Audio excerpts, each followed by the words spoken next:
Hello, welcome back to the workbench. I have got a quickie tip for you today. This is about these little guys right here. What do these things do? They discharge your battery to the proper storage level. They're made by somebody on the Amazons. Here's a picture of them. But they come in a 2-pack. They're easy to use. You just take it and you plug it in.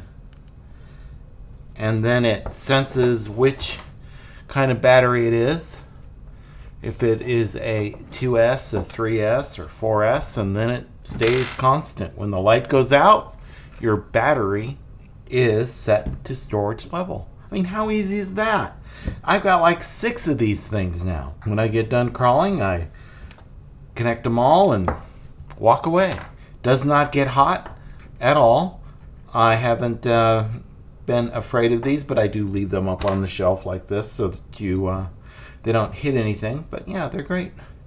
Just need to get some adapters if you don't already have adapters for your charger, but you can get adapters cheap on Amazon as well. Hope this helps. This has been a lifesaver.